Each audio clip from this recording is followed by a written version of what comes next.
Olá, está começando o podcast Saúde com Virtudes com o Dr. Felipe Aguiar, especialista em medicina funcional.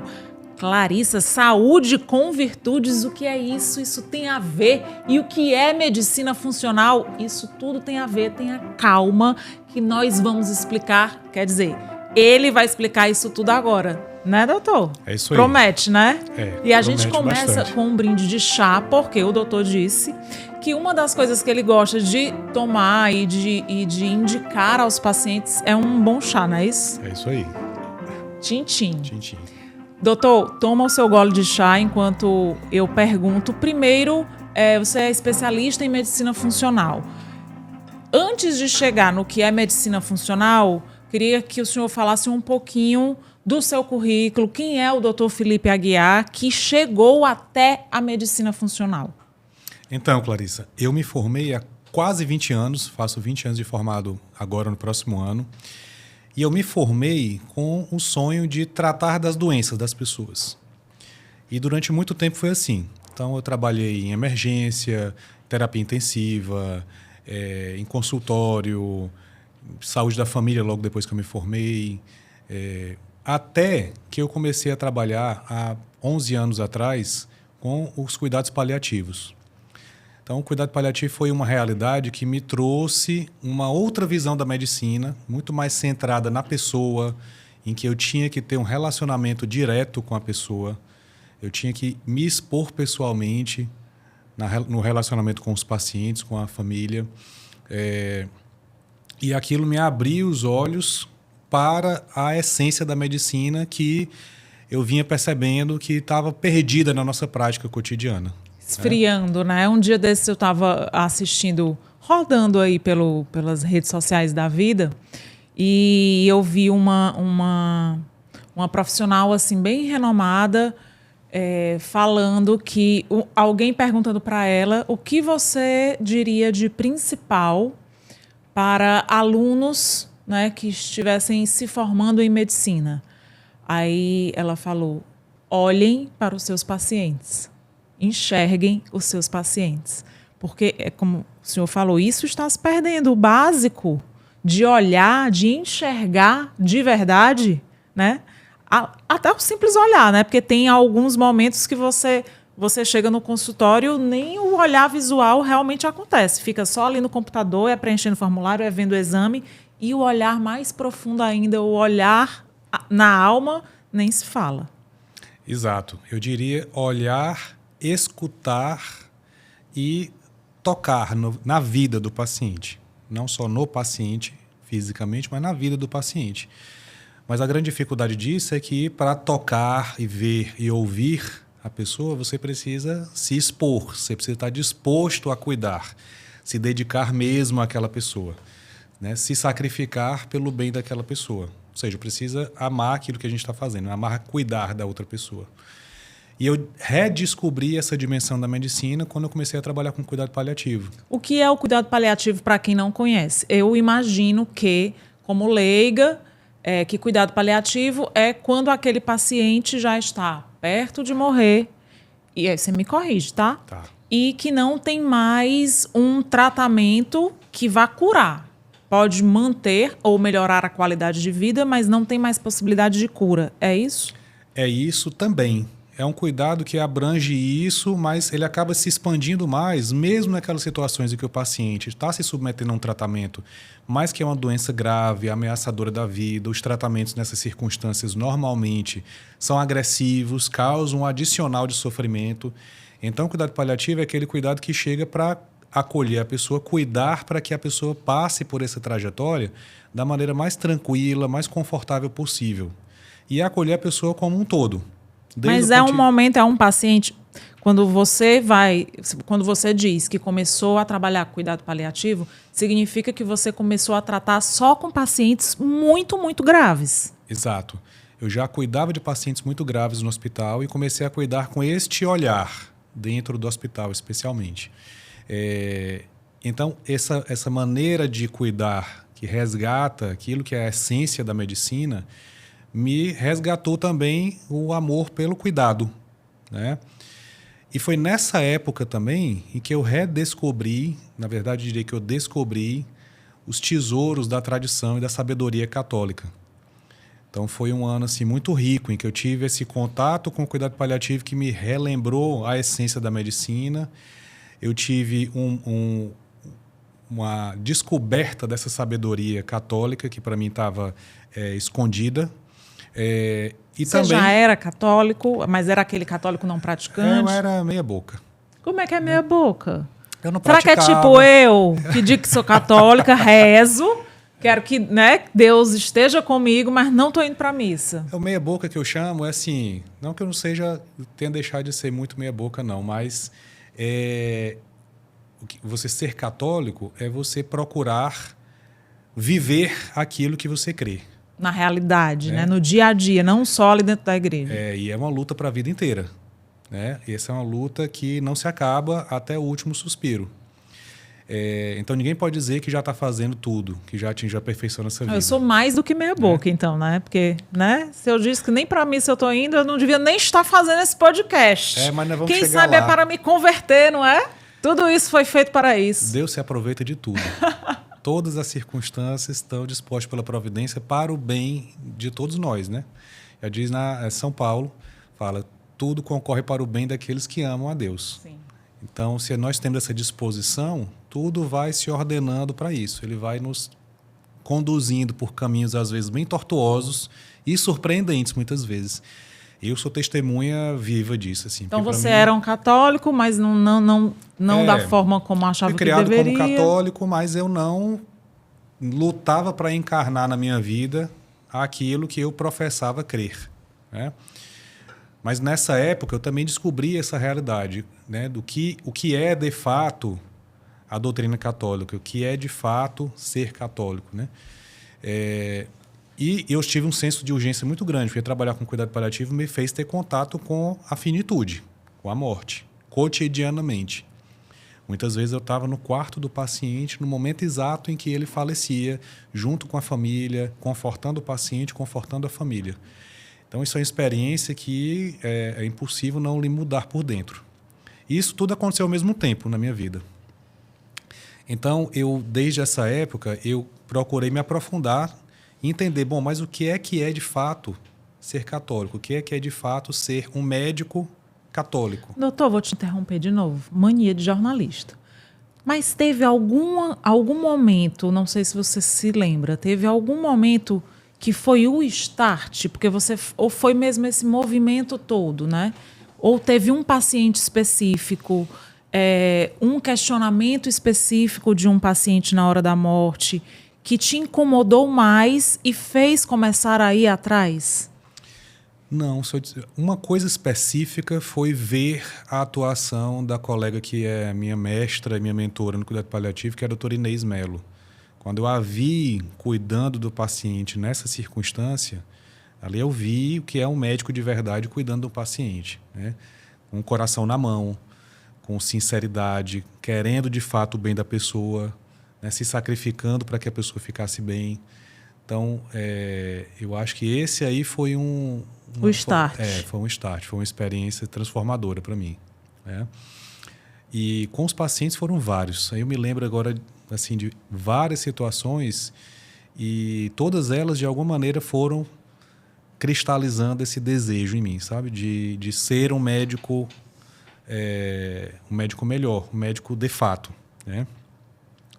Só que passou o tempo e eu vinha estudando a doutrina católica, desde os primórdios, desde os padres do deserto, como é que aqueles primeiros homens e mulheres lutaram para combater os vícios, para desenvolver as virtudes, né, para viver de fato aquilo que eles estavam professando crer, passando por toda a filosofia católica ao longo dos 2 milênios de história, até os pensadores mais modernos. Paralelamente, vinha estudando muito a medicina, estudei bastante cuidado paliativo, e isso me abriu outras portas também. Mas chegou um ponto na minha vida que eu estava mal. Eu não estava me alimentando bem, não estava praticando atividade física regularmente, meu sono não estava legal, eu estava muito estressado, muito sobrecarregado, muitas atribuições.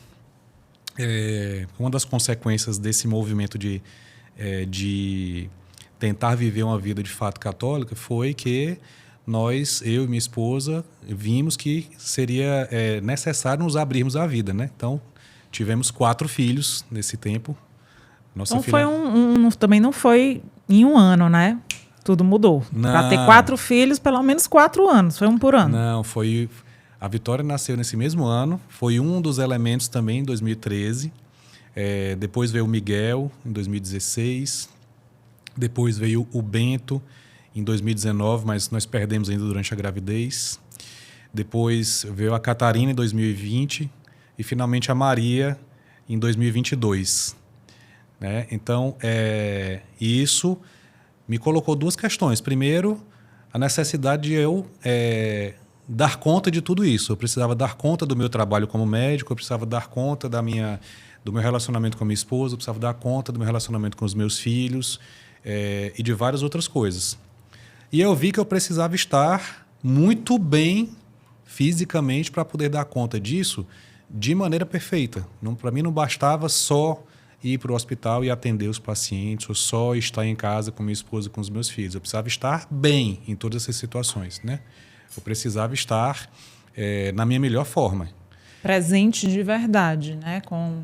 Exatamente. Vivendo com qualidade aquele momento. Então, eu percebi que eu não estava bem para cumprir isso da melhor maneira. E eu vi que tudo aquilo que eu tinha estudado não ainda estava sendo suficiente para me dar isto, né? Para que eu conseguisse estar no meu melhor momento, em todos os momentos que eu precisava. Então, comecei a estudar mais aprofundadamente sobre alimentação, sobre atividade física, sobre o sono, e foi aí que eu descobri a medicina funcional. A medicina funcional. Que é o que a medicina funcional? Então, a medicina funcional, ela não é uma especialidade propriamente, mas ela é um modelo de visão da medicina, que primeiro é centrada na pessoa, né? Então, ela busca olhar a pessoa individualmente, é uma medicina que é individualizada. Segundo, ela é uma medicina baseada no que a gente chama biologia de sistemas. Então, vai contra o que eu chamo de lógica do mecânico. Uma máquina, um aparelho, um carro, por exemplo, você pode tratar de maneira segmentada. Então, se você tem um problema no pneu, você não precisa se preocupar com o motor. Você vai lá, troca o pneu.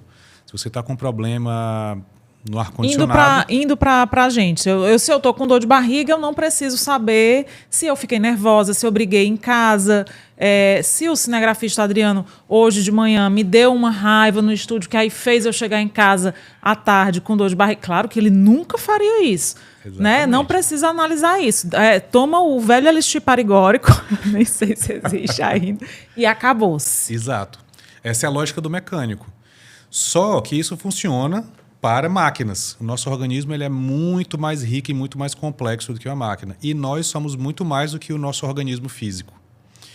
Então, essa lógica não é suficiente. A gente precisa abordar a pessoa de maneira sistêmica. Eu preciso entender que cada pedaço seu está conectado com o todo, que é você, que é um único. Então, o emocional, é o espiritual, é o físico, é o que a gente come, o que a gente faz e deixa de fazer. Você é físico, mental, inteligência, né, e espiritual. Então, a medicina funcional ela me traz essa oportunidade de tratar a pessoa com a visão sistêmica. Ela também se foca muito nas causas raízes. É um outro mal que nós temos tido na medicina hoje. Nós estamos acostumados a tratar das consequências da doença. Então, só o elixir parigórico e o Buscopan. Se você está com dor de barriga, você... Bora logo aproveitar. Eu estou com dor de barriga. E aí, doutor? Aí se você tomar só o Buscopan, a sua dor vai passar. Mas o que foi que gerou essa dor em você? Porque passa, mas daqui a 8 horas ou algumas horas, volta de novo, né? Pior se não voltar. Porque se não voltar e aquilo que levou você a ter dor continuar lá, aquilo vai lhe trazer outra consequência. Pode ser uma dor de cabeça, pode ser um adoecimento emocional. Por que foi causado de barriga? Foi uma alimentação equivocada? É uma doença do seu intestino? É um desequilíbrio do seu intestino? Foi um desequilíbrio emocional que se manifestou como uma dor no abdômen? Que tem tudo a ver, né? Doutor, eu cresci escutando que algumas pessoas diziam o coração é no estômago. Eu cresci lá em casa escutando que o nosso coração é no intestino. Então, que as emoções elas vão todas para o intestino. Você tem sabe fundamento. Que tem todo fundamento. Você sabe que o nosso intestino hoje ele é considerado um segundo cérebro. Existe um sistema nervoso entérico, que é uma rede de neurônios que é praticamente um segundo cérebro dentro do seu intestino, dentro do seu trato digestivo. E ele está em conexão direta com o seu cérebro de fato, com o seu sistema nervoso central. Então, o que acontece com o seu sistema nervoso central influencia diretamente o seu intestino e vice-versa. Aí é a explicação, ó, gente. Né? Então... Pois bem. Pois bem. Então, na medicina funcional, a gente aborda a causa raiz. Eu vou procurar assim, por que você teve dor de barriga? Ah, não, porque eu tive uma abalo emocional. Mas o que é que te causou essa abalo emocional? O que é que te dispôs... E por que isso, esse tipo de... vamos supor, foi uma rejeição. Por que você não consegue... Vai mais fundo, né? Exatamente. Por que você não consegue lidar com a rejeição? Nós temos que ir até a raiz do problema. E corrigir aquela raiz, porque aquela raiz provavelmente não está te causando só uma dor na barriga. Ela pode estar te causando uma série de outros problemas na sua vida que você não liga àquela raiz. Então, se nós não formos até a origem do problema, nós vamos estar tratando das consequências. Um outro exemplo muito comum, você está com a glicose aumentada, você está começando a ficar com pré-diabetes ou você está com diabetes. Então, eu vou te dar um remédio que vai fazer sua glicose baixar. Ok, sua glicose vai baixar e as consequências da glicose alta no seu corpo vão diminuir. Mas por que você chegou a ter essa alteração na glicose? Tem uma série de coisas que aconteceram antes que, se você não corrigir, o medicamento vai mascarar aquilo ou vai postergar a piora daquilo, mas não vai resolver aquele desequilíbrio fundamental. E aquele desequilíbrio vai levar a uma série de outros problemas potenciais. Então, na medicina funcional, a gente vai até a causa raiz. Então, você viu que você e sua família, inicialmente, estavam precisando ser vistos e analisados e cuidados como um todo. Exatamente. E aí você se aproximou da medicina funcional. E eu comecei comigo mesmo. Eu comecei a estudar e aplicar aquilo em mim. Então, comecei a mudar minha alimentação. A gente fala medicina funcional, e aí eu vou falar da medicina funcional como eu a entendo já hoje. Nós tratamos sempre de 7 pilares. Que eu já quero saber onde o catolicismo, onde a fé entra nessa medicina funcional, ou se não entra, que você que juntou tudo. Nós vamos já entender isso. Mas na nossa abordagem, a gente precisa unir 7 pilares. A alimentação, a atividade física, o sono, que é fundamental, o controle do estresse e as emoções de maneira geral, o manejo da carga tóxica, a quantidade de toxinas que você está se expondo ou que você já se expôs e que está acumulado no seu organismo, os seus relacionamentos e a sua espiritualidade, a sua vida interior. Tudo isso aqui importa para o seu bem-estar, para que você esteja no seu equilíbrio. 7 pontos. Então, tudo isso aqui está ligado, né? E essa visão da medicina funcional me permitiu abordar tudo isso. Eu comecei a aplicar tudo isso na minha vida e comecei a melhorar, de fato, mais do que eu supunha que fosse melhorar, né? Eu pretendia uma coisa e consegui muito mais que isso. E aí, nesse esforço, a minha esposa também estava com muita dificuldade, porque muitas atribuições em casa com as crianças, etc. Estava se sentindo fadigada, estava com queda de cabelo, estava com dificuldade com sono, com alimentação e tudo isso. E aí eu comecei a aplicar isso com ela.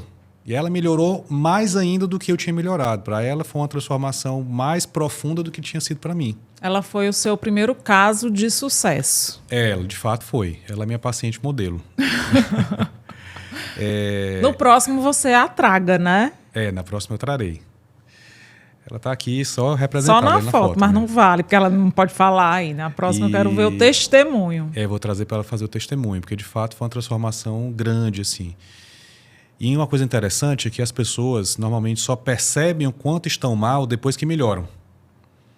Então, meses depois de aplicado esses Porque a tratamentos gente nela... vai se acostumando com estar marromeno, né? Como diz o cearense. Marromeno. Como é que você tá, Clarissa? Tô indo. Exatamente. Tô indo.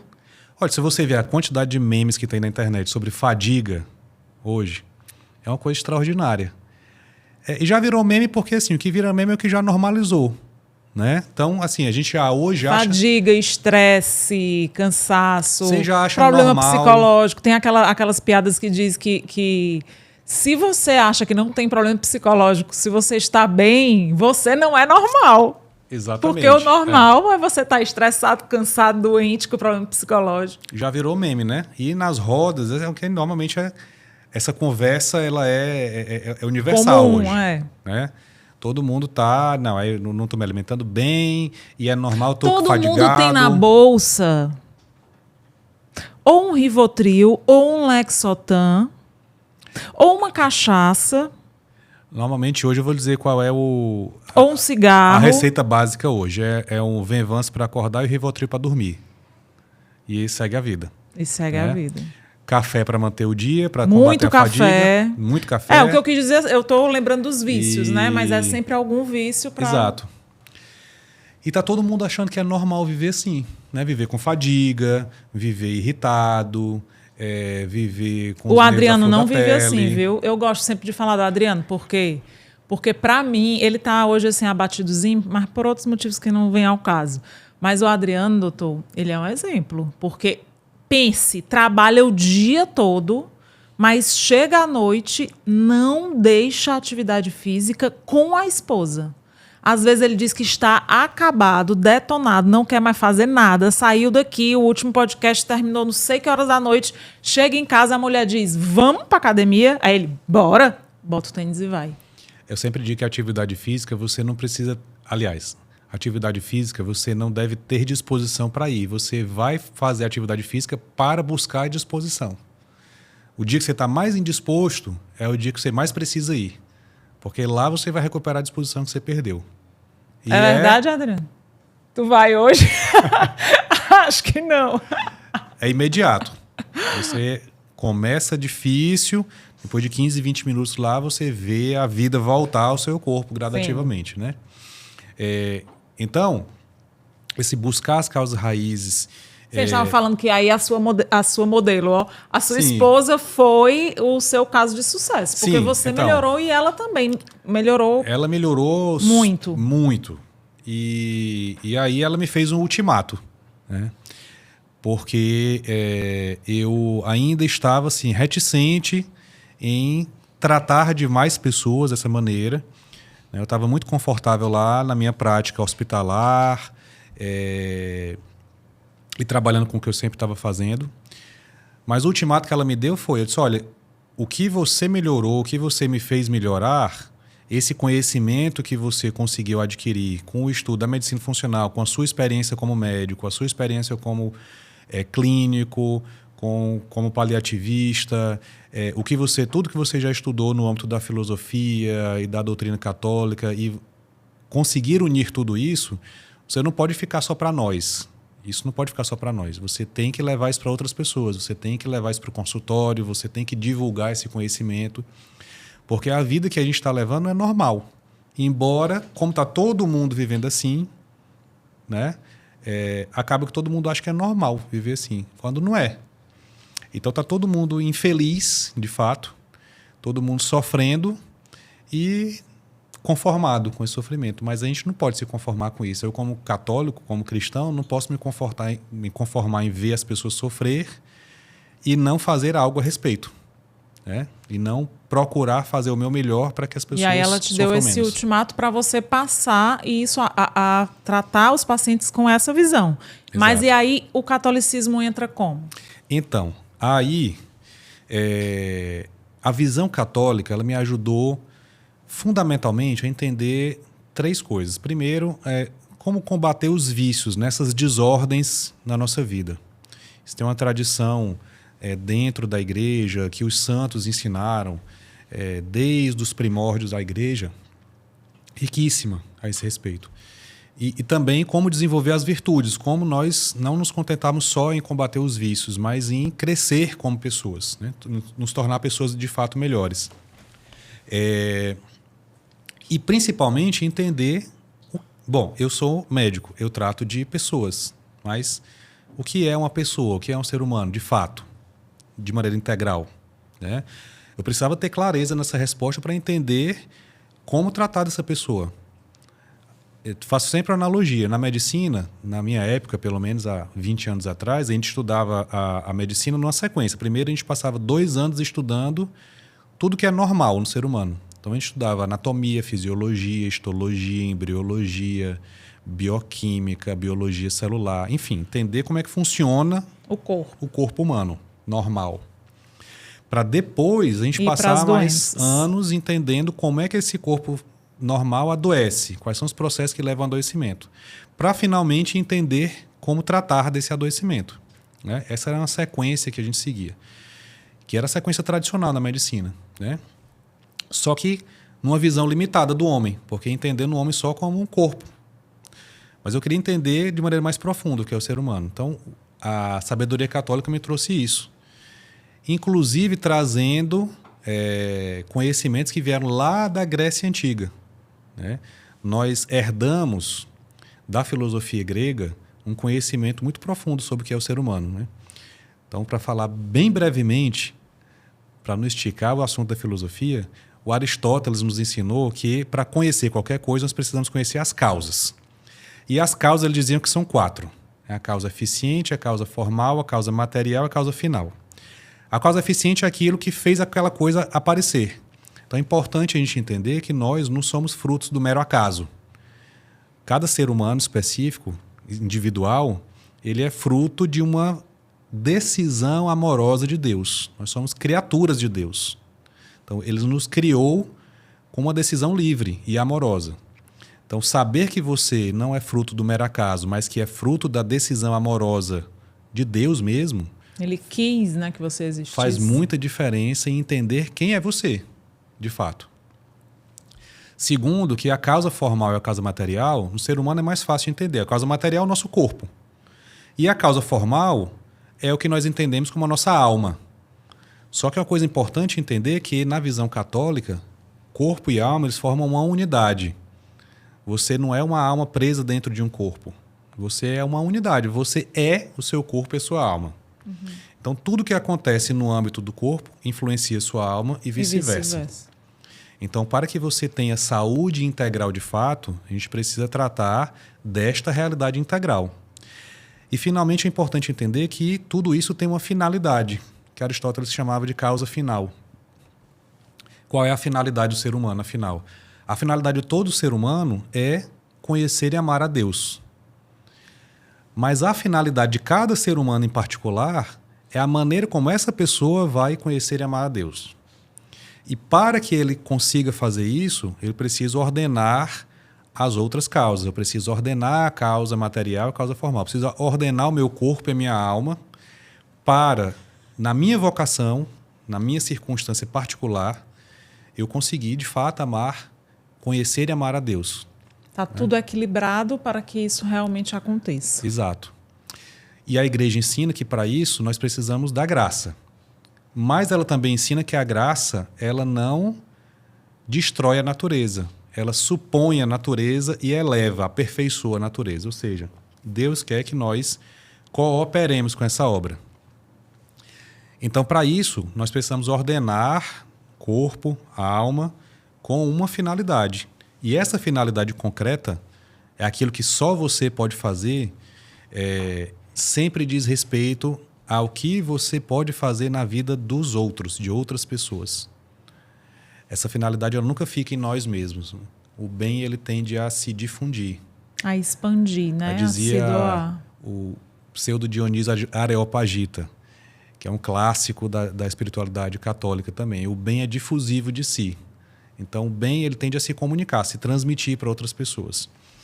Então, e depois, né, Jesus deixou tudo mais simples, né? Exato. Faça aos outros o que você gostaria que fosse feito a você. Toda a regra de vida, se você quer viver bem, está tudo lá no Evangelho. Não precisa a gente inventar nada. Nada que eu trago aqui dessa visão foi invenção minha. Está lá no Evangelho, está lá nos doutores da igreja, está lá nos escritos dos santos, né? Mas nós precisamos resgatar tudo isso hoje e colocar isso de uma maneira muito concreta, muito prática, né? Porque muitas vezes as pessoas leem, vou ler aqui a história de São Francisco, mas você não vai viver aquilo que São Francisco viveu, exatamente. Então, o que é que estava por trás daquelas ações dele que fazia com que São Francisco tenha se tornado São Francisco, né? E o que é daquela experiência dele que eu posso aplicar na minha vida para que a minha vida seja a melhor possível, né? Que eu consiga fazer aquilo para que Deus me criou individualmente. Essa resposta ela não é igual, genérica. Não é igual para todos, né? A Clarissa tem um propósito que é da vida dela. Ela tem um propósito que é só seu. Só você pode fazer. Vou dar o meu exemplo. Então, por exemplo... Qual é o propósito do Dr. Felipe Aguiar com a medicina e a espiritualidade e as virtudes? Então, como é que eu vou atingir isso tudo na minha vida particular? Por exemplo, eu sou casado com a Viviane. A única pessoa hoje que pode ser marido da Viviane sou eu. Então, esta relação, para mim, é um propósito muito concreto. E só eu sou pai dos meus filhos. Então, o meu papel de pai dos meus filhos, só eu posso fazer. Como médico, você pode ser meu paciente ou não, você pode ir em outro médico. Mas a pessoa que está sendo tratada por mim, naquele momento, só eu posso fazer aquilo por ela, concretamente. Essa coisa do propósito ela é muito concreta. Então, E o propósito está sempre ligado ao que você pode fazer ao outro. Ao outro, tá? Se você tentar fazer o propósito para si, não, meu propósito é eu fazer eu isso. Ser feliz, eu me fazer feliz. E vai dar ruim. Não dá certo. Não dá, não. Não dá. É como quem casa achando que vai casar para ser feliz. Não dá certo. E já começou errado. Se você casar esperando que o outro lhe faça feliz, se esse foi o objetivo no seu casamento, você já está fadado aí a ter muitos problemas, no mínimo, se não ao fracasso completo. Sim. A gente casa para fazer o outro feliz, né? Eu tenho filhos e eu quero que eu me doar para que eles sejam as melhores pessoas felizes que eles possam. Então, o paciente que está na minha frente, eu quero que ele atinja a plenitude da vida dele. Então, não posso me contentar só em baixar a glicose dele, em baixar o colesterol, em baixar o IMC dele, diminuir o percentual de gordura, fazer a dor física passar. Eu preciso fazer com que tudo isso melhore, mas melhore por uma razão superior para ele. E até ajudá-lo, muitas vezes, a descobrir qual é esse propósito da vida dele. Okay? Hoje, muitas vezes, as pessoas estão perdidas, as pessoas não conseguem discernir qual é o propósito da própria vida. Ou a pessoa acha que esse propósito não existe, ou ela acha que esse propósito é uma coisa que não tem a ver com a vida dela mesmo, concretamente. E a gente precisa lançar esse olhar, precisa educar esse olhar da pessoa para entender, olha, por que você precisa ficar saudável? O que é que só você pode fazer e que você precisa fazer melhor? Aqui está a chave, porque se você entende isso, você vai entender como atingir a felicidade mesmo nessa vida. E isso está na raiz de muito sofrimento, desde o ponto de vista físico e principalmente do ponto de vista emocional e espiritual, né? Entender isso e integrar essa visão toda. Então, esse é meu desafio. O meu desafio como médico é fazer o meu paciente atingir a máxima plenitude da vida dele. É ter uma vida plena. Que nós poderíamos, né, falar de outra maneira, ser uma vida feliz, de fato, na plenitude da palavra. E para isso, eu volto para os meus 7 pontos. Eu preciso de tratar de todas aquelas 7 dimensões. Preciso tratar da alimentação, da atividade física, etc. E aí, doutor, como é que eu encaixo isso com as virtudes? Beba o chá, viu? Porque só eu estou bebendo e ninguém está comendo. Como é que eu encaixo isso com as virtudes e com o ser católico? Como é que você, na hora de cuidar de um paciente, você vai propor algo assim, que ele olhe também para o lado espiritual dele? Olha, tem uma santa que é a minha grande inspiradora, que é a Santa Hildegarda de Bingen. É uma santa que viveu... Menina, é só nome difícil que o doutor Felipe traz pra gente, né? Como é o nome da santa? Eu sei que tem um livro ali atrás. Só vendo tem vários livros dela aqui.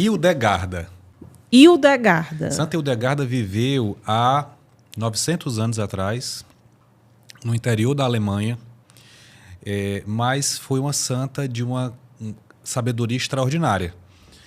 Foi a última santa a ser proclamada doutora da Igreja. Foi proclamada doutora da Igreja há 12 anos só. E ela tem uma obra muito vasta do ponto de vista teológico e uma obra de medicina, que não foi uma obra de medicina que ela tirou dos livros médicos da época, mas de toda essa sabedoria e de uma sabedoria infusa também, né? Então, ela via o ser humano de maneira integrada dentro das dimensões do ser humano e do ser humano integrado também com a natureza ao redor. Então, dentro da obra dela, ela enfatiza muito a necessidade de combater os vícios e desenvolver as virtudes. Até ela tem uma lista com várias virtudes e ela ensina o passo a passo de a gente desenvolver cada uma delas. Então, um exemplo bem concreto de como essas duas coisas se implicam. Então, por exemplo, se você está tratando da alimentação, que é o primeiro pilar que eu vou tratar de qualquer pessoa, para que você reequilibre a sua alimentação... Aqui é tudo sem açúcar, viu? Sem glúten, sem lactose, Excelente. Sem trigo. Essa açuquinha branca aqui que você vê por cima é só fake, coisa de TV, mas na verdade está tudo saudável. Então, e é até interessante chamar a atenção para esse ponto, porque às vezes quando a gente fala de alimentação saudável, as pessoas acham que é uma alimentação Que assim, você vai cortar tudo. insípida, sem graça, que você não vai sentir o sabor da comida. E não, é você ter escolhas inteligentes para que você possa se alimentar bem e, ao mesmo tempo, usufruir do alimento. Do prazer de comer Exato. coisas saborosas, né? Então, o prazer de comer bem, ele é bom, ele é um bem, não é uma coisa que a gente acha ruim, que a gente combata. Pelo contrário, eu preciso que a pessoa coma bem. Só que ela precisa comer bem de uma maneira ordenada. Equilibrada. Então, você veja como as duas coisas se implicam, porque se você está comendo uma grande quantidade de ultraprocessados, açúcares refinados... Que não tem aqui. Etc., o que vai acontecer? Você vai gerar um circuito no seu cérebro que vai fazer o seu cérebro pedir cada vez mais daquele tipo de alimento. Então, a sua alma fica presa nesse circuito. Como o seu cérebro está cativo daquele alimento, a sua alma fica presa também. Você não vai conseguir elevar a sua alma a pensamentos superiores, porque quando você começa a fazer isso, o seu estômago reclama e você quer comer um docinho, você quer comer um McDonald's, uma Coca-Cola. Ai, Senhor. Né? Sim, então não vai primeiro dar. a alimentação.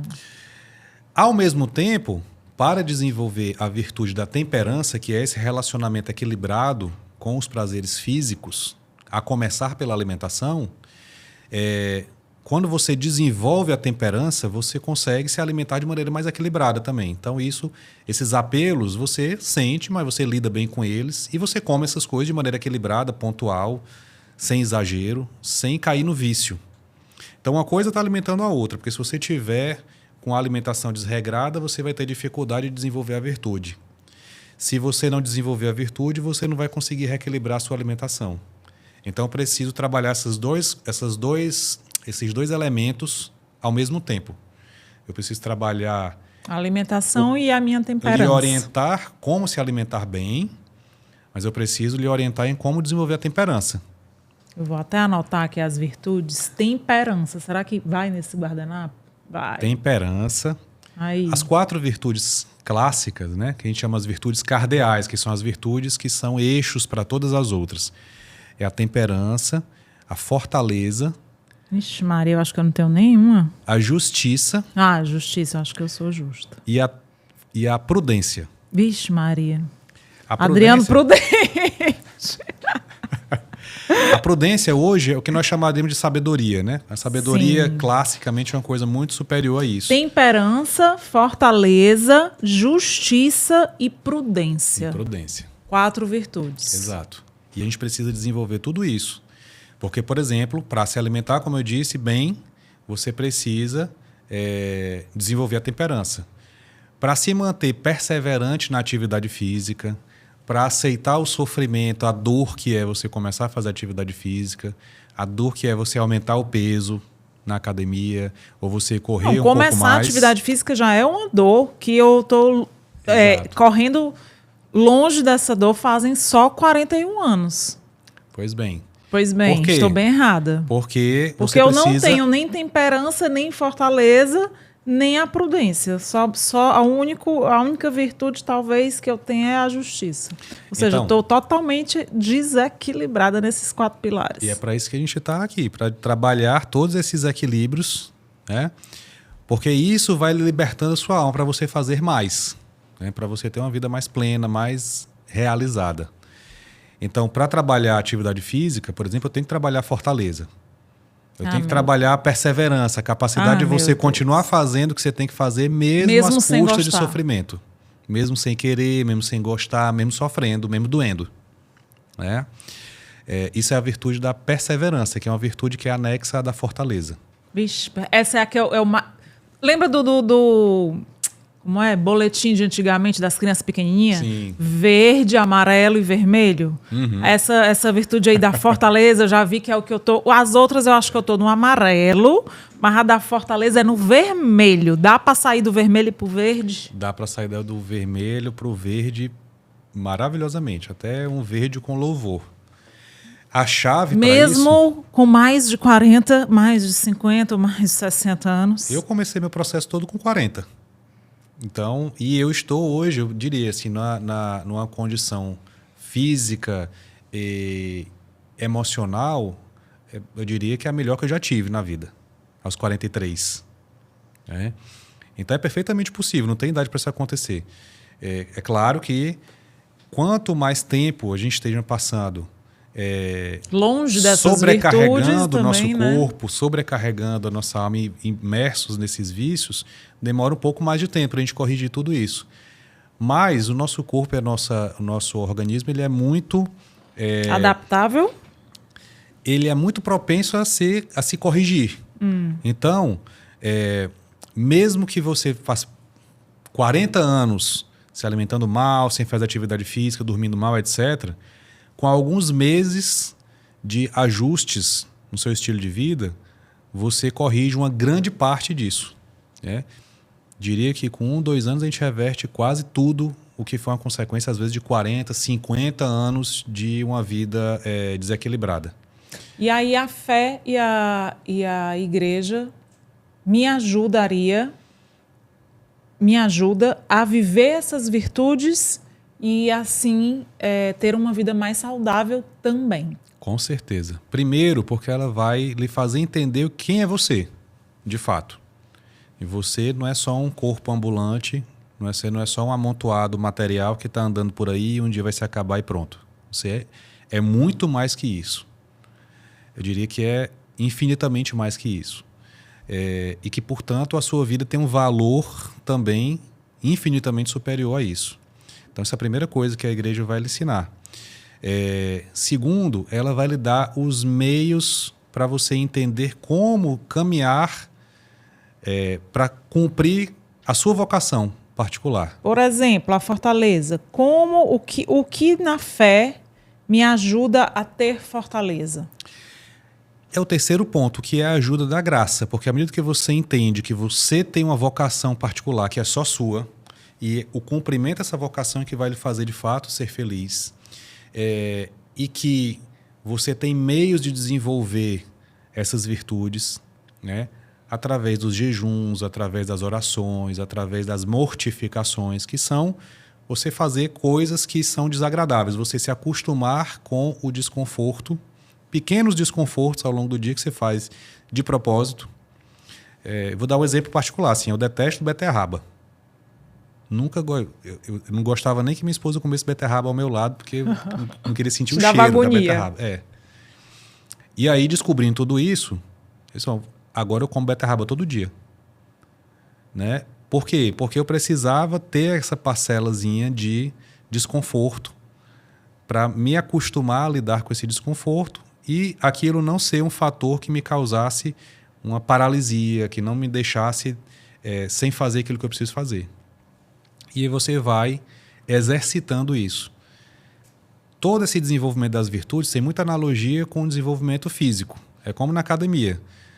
Quando você começa a desenvolver todas essas coisas, é mais difícil, é doloroso, você vai se arrastando. Mas à medida que você exercita essas coisas, vai ficando mais fácil. Mas, como eu disse, é uma luta para a vida inteira. Vai ficando mais fácil aquele nível que você estava fazendo. Aí você aumenta um pouco o nível de exigência. Mas à medida que você vai aumentando o nível de exigência, você vai se fortalecendo também. Então, na hora que aparecem as coisas na vida que acontecem, né, você está numa situação tal que você pode lidar melhor com aquilo. E isso vai lá para a história do cuidado paliativo, que eu falei no começo. Uma experiência que eu tive também que me ajudou muito era ver que as pessoas, os familiares que tinham uma vida mais ordenada e que tinham cultivado um relacionamento saudável com aquela pessoa e que tinham essa disposição de cuidar e que tinham um olhar não para o sofrimento que ela estava passando, mas para o sofrimento que a sua pessoa amada estava passando, elas conseguiam passar por aquele sofrimento de maneira muito mais tranquila e muito mais produtiva, eu diria, para aquela pessoa que estava sofrendo, do que outras pessoas que viviam no desequilíbrio. E a própria pessoa, né, que está no sofrimento até terminal. Com certeza. Eu já escutei o senhor falando outras vezes, que vê a diferença da pessoa que tem uma vida voltada para Deus, para a espiritualidade, e uma pessoa que não tem, nesse último momento, também faz diferença. Faz toda a diferença. Tudo isso que a gente está falando aqui, se você teve uma vida equilibrada, de todos esses pilares, no momento em que a doença se agrava, essa doença vai lhe causar muito menos sofrimento, essa doença vai lhe afetar de uma maneira muito mais tranquila. Desde o ponto de vista físico, né, do que ela vai fazer com você fisicamente, até do ponto de vista espiritual. Então, a pessoa que teve uma vida...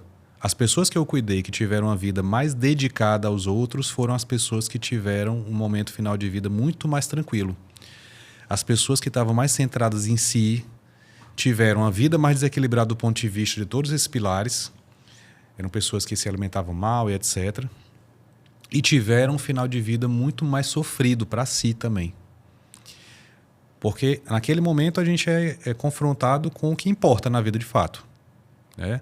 Então, eu trago essa realidade para dentro do consultório, quando eu vou falar com as pessoas, para provocá-las nesse sentido. Então, eu atendi essa semana uma paciente de 68 anos e que minha provocação para ela foi: como é que a senhora quer estar daqui a 10 anos? Você tem seus netos hoje, imagina que tem uma netinha de 10 anos e daqui a mais 10 anos ela vai estar com 20, ela vai ser adulta. Como é que a senhora quer estar com ela? E daqui a 20 anos, talvez ela seja mãe, a senhora vai ter um bisneto. Como é que a senhora quer se relacionar com esse bisneto? A senhora quer vê-lo de longe, na cama, deitada, acamada, ou a senhora quer ter a oportunidade de pegar ele no braço? Então, o que você faz hoje, ir para a academia hoje para essa mulher, vai determinar como ela vai se relacionar com esse bisneto daqui a 20 anos. Fala, Deus! Sim. Então é disso aí que eu falo. É uma coisa concreta. Eu trago essa realidade para a vida da pessoa de fato, né? E a pessoa precisa decidir isso, né? Eu sempre digo que se você vai se tratar comigo e você está preocupada só com a estética, se eu quero só diminuir meu percentual de gordura, ou ficar mais forte, ou resolver uma coisa periférica, você não vai conseguir passar por todas as etapas que a gente precisa passar. Mas, nesse caso, eu vou fazer essa provocação. Digo, olha, mas o que é que importa mesmo na sua vida? Você pode querer ficar mais bonito e é bom que você queira. Faz parte, né? Inclusive, se for um efeito colateral do tratamento da minha esposa. Ela ficou mais bonita. Que é o que, para mim, ela nunca deixou de estar. Mas as pessoas ao redor, foi uma das coisas que chamou a atenção dela. Assim, as pessoas próximas, conhecidas, começaram a elogiar que ela estava ficando mais bonita e querendo saber que era o procedimento que ela estava fazendo, qual era a clínica de estética que ela estava indo. Qual é esse botox, mulher? Não teve botox, não teve procedimento estético, não teve ácido hialurônico, nem nada injetado. Não teve nada disso. Foi esse equilíbrio total. Foi equilíbrio total. Ela ficou bonita, eu diria, de dentro para fora. O tratamento estético de dentro para fora. Então, esse ordenamento ele se transmite na sua pele, de fato. né? Mas a gente precisa ter uma razão concreta para aquela pessoa, para isso. Doutor, a gente já está chegando no finzinho, só que eu sei que esse assunto rende e eu sei que as pessoas necessitam saber mais, beber mais dessa fonte. Como é que você pretende passar esse conteúdo? Esse podcast ele vai continuar. Quem estiver assistindo esse podcast é o primeiro, né? É de apresentação de quem é o Dr. Felipe Aguiar, da importância da medicina funcional junto com a questão da fé, com as virtudes. Mas como é que serão os próximos? Ele vai ter um próximo? Vão ter outros capítulos dessa conversa? As pessoas podem continuar lhe acompanhando? Com certeza. Eu estou tentando transmitir tudo isso já no Instagram. Então lá já tem algum material produzido falando das virtudes, falando de como você ordenar cada pilar da saúde integral. Aqui no YouTube nós vamos também começar uma sequência de conversas aqui no podcast com convidados que entendam muito profundamente dessas virtudes, para que nós consigamos ter ali um alinhamento, uma integração de como é que o desenvolvimento dessas virtudes vai ajudar você a ficar mais saudável e como é que você estar mais saudável vai lhe ajudar a desenvolver mais essas virtudes. Então nós vamos continuar tratando disso e para aquelas pessoas que têm a oportunidade também, de maneira muito concreta e muito individual, é o que eu faço no consultório também. Você não precisa dizer nomes, mas só para dar o gostinho, assim, né? O Dr. Felipe tem aí uma lista de nomes de peso, só aqueles padres tops, freis tops, não que os outros não sejam tops, mas você está pensando nos seus próximos, os seus convidados serão pessoas mesmo assim que vão trazer muita luz e muito conteúdo, né? Com certeza. Tem alguns nomes assim muito especiais, eu diria. Pessoas que têm um conhecimento muito grande sobre essa dimensão do desenvolvimento das virtudes, né, dentro da doutrina da igreja e que vivem isso na prática, né? Que lutam para viver isso na prática. Alguns desses nomes eu sou testemunha ocular disso. Tem um padre que, se Deus quiser, estará aqui conosco para uma conversa sobre saúde com virtudes, que foi o padre que eu mais vi circulando dentro do hospital da Unimed na época da pandemia. Era comum de eu estar saindo da UTI, vendo paciente grave, e aí estava todo mundo, isso eu estou falando da primeira onda, que é quando todo mundo estava achando que o mundo ia se acabar e todo mundo ia morrer, e quem estivesse lá dentro do hospital ia ser nós que estávamos trabalhando lá dentro do hospital. Primeiros, né? Íamos ser os primeiros a morrer. E eu abri a porta da UTI e me deparava com ele. E ele estava indo lá para ministrar os sacramentos, para dar um conforto espiritual àquelas pessoas. E eu via quase todos os dias. Eu diria que os dias que eu não via é porque eu me desencontrei com ele dentro do hospital. Então, são pessoas que de fato lutam para viver isso na prática. E aí nós vamos trazer essas pessoas aqui para poder as pessoas entenderem como aprofundar esse conhecimento e de como aplicar isso na prática, na sua vida. Né? De uma maneira muito concreta, como eu disse. Maravilha, eu já estou sonhando aí com esse convidado, viu? Você me convide, nem que seja para ficar atrás das câmeras assistindo esse papo para pegar a bênção e a confissão logo do padre na saída aqui do podcast. Mas vai ser isso mesmo. Né? Obrigada, doutor Felipe. Eu espero que vocês tenham gostado desse podcast de abertura com o doutor Felipe Aguiar. Muitos outros ainda virão com esses convidados especiais para falar mais sobre saúde com virtudes. A gente fica por aqui, né, doutor? Dê aí o seu recado final. E é isso aí, pessoal. Vamos cuidar da saúde da alma também, não só do corpo. Cuidar da saúde de maneira integral. E procurar viver uma vida plena. Tá? Isso é que é, de fato, a verdadeira saúde. Obrigada. Terminar o chá, né?